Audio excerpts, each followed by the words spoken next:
Hello, hello, hello, and welcome to episode 1. Welcome, Liberty lovers. I am your host, God's gift to libertarian women, Dan Hill, and this is my new podcast, Gold Dawn. Thank you for joining with me. Today, it's just going to be a short podcast, just an introduction, just a quick, short, and dirty about who I am, why I'm a libertarian, and what we're going to cover on this podcast. I'd like to thank you for, if you're jumping in on this early with me, I'd like to thank you for doing that. I appreciate your early patronage, and I hope you stick with me as we go through these next episodes that are coming up. And if you're coming back through these episodes, if you've been listening or you're just introduced to the channel, and it's been a while since this was actually recorded, I thank you for taking that step. But yeah, anyways, so I'm actually fairly new to libertarianism. Now, I liked certain ideas of it in high school. For example, I really liked the non-interventionist part of it, the why are we giving out millions and millions of dollars in foreign aid to countries when we have people starving at home. So that was one thing that piqued my interest early on. However, I kind of swung the other way in college a little bit for different reasons, and we'll get into that later on. But I've found myself slowly coming back to libertarianism as I kind of got a more conservative streak in me, and I'm not really happy with what the Republicans did or are doing. And like many of you, that if you are a recent convert to libertarianism, it might have had to do something with that dumpster fire that was a 2016 election. I know that I was just looking for anyone to vote for that just wasn't a hot mess. And that's when I got into Gary Johnson and following him, and I really loved the message, fiscally conservative, socially inclusive. And that really spoke to me.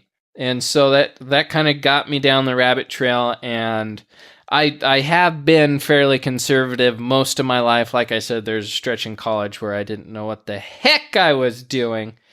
But anyways, it was through Gary Johnson, kind of that rabbit hole. And I know that's a whole debate in of itself if Gary Johnson's even a libertarian. But that is why I got interested in it. And then I went full-bore libertarian this spring for two reasons, and both have to do with taxes. First off, I farm. I've farmed full-time since I got out of college 6 years ago now. I think I graduated in 2011, and so I farm full-time, but one of the landlords that rented me most of my farm ground, well, her son, and I knew this going in, actually moved home from Nevada and took over the farm because that was what he was wanting to do eventually. I thought I had more time, but I ended up having to get a town job. And my first paycheck for my town job, I was like, this is sweet. It was like $2,900 until I looked at what the check was actually made out for, and nearly a third of my check had went to taxes, among some fringe benefit stuff too, but it was still nearly a third of it in taxes alone. So that kind of obviously miffed me a little bit. And the other thing was my 2016 farm taxes. So for my business, as you know, you could just count taxes during the calendar year. It's what you make in a given year. Well, 2015, I had quite a bit of corn that was thrashing corn. So it doesn't get harvested till if you're lucky, end of October. And the harvest goes all the way through November. Well, about mid-November, right when I was getting ready to thrash, it rained. So that it was too wet to thrash. And then the next week it snowed, and then it rained again, and it snowed some more, and then froze and locked all that moisture in. And I was unable to get my corn harvested until the February of 2016. So when it was time to do my 2016 taxes, and granted, that extra money I got from harvesting in 2016 still went to go pay for things that I'd purchased for that crop for 2015. So it was essentially a break-even year for me. Commodity prices had kind of slid.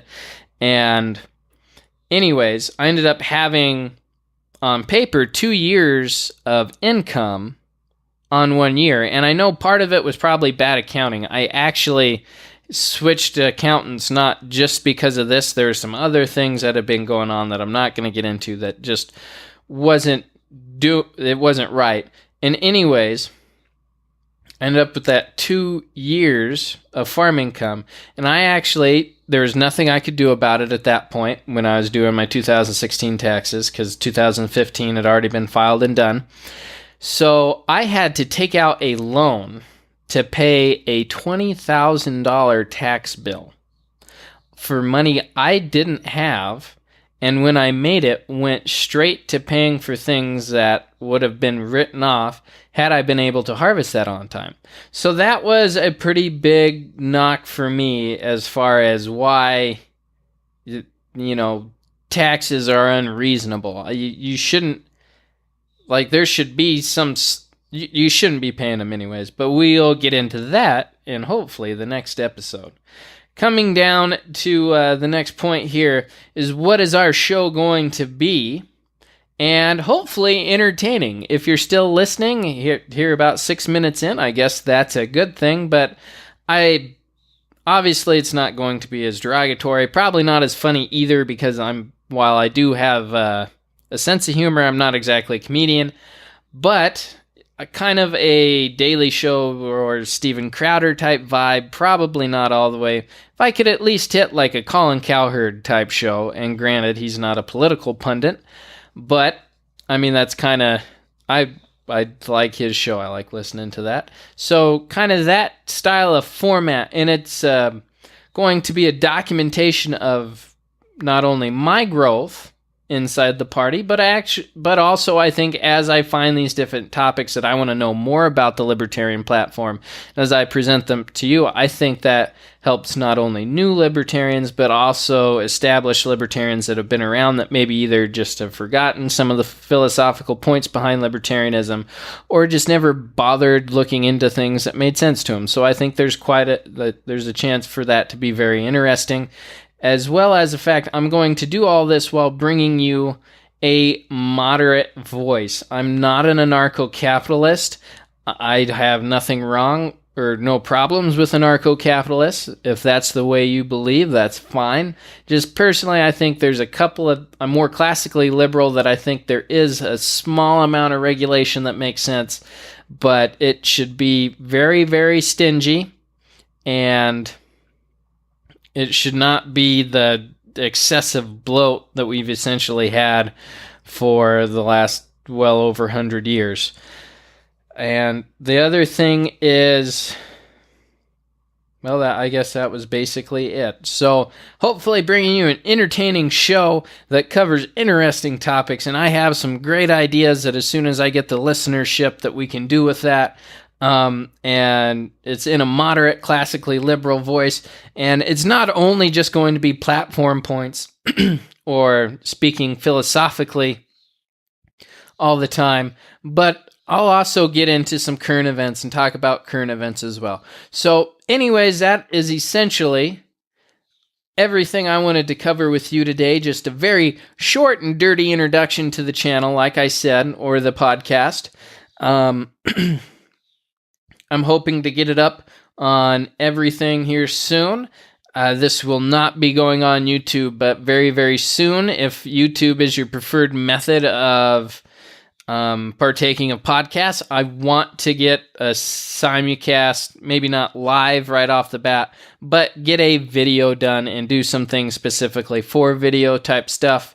And yeah, this has been episode 1 of Gold Dawn. Thank you so much for sticking through this, and have a wonderful rest of your week. We should have a new episode dropping next Tuesday. Thanks. Have a good day.